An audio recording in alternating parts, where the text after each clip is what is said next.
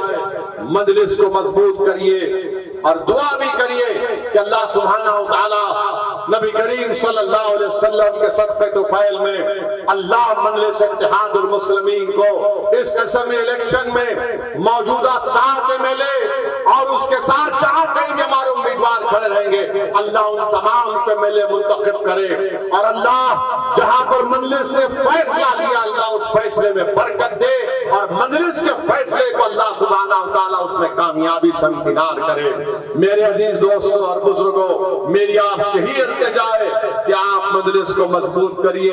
انشاءاللہ تعالی الیکشن ہوں گے اور بھی جلسے ہوں گے مگر میرا مقصد یہی ہے کہ آپ کے سامنے اپیل کروں اور جشن رحمت اللہ عالمین صلی اللہ علیہ وسلم ہے. ہم رسول اللہ صلی اللہ علیہ وسلم کے غلام ہیں. اللہ نبی کریم صلی اللہ علیہ وسلم کے صدقے طفیل میں ہم تمام کو ان ظالموں سے اللہ محفوظ رکھے. اللہ سبحانہ وتعالی اپنے فضل اور کرم سے ہمارے جان اور مال ہمارے ایمان ہمارے مسجدوں کو ہمارے گھروں کو ہماری بیٹیوں کو ہمارے نوجوانوں کو اللہ بچا کر رکھے. اللہ ان کو طاقتور بنائے اللہ ان کو نیک بنائے تاکہ یہ قوم اور ملک کا مستقبل اچھا سنوار سکے. وآخر دعوانا الحمدللہ رب العالمین.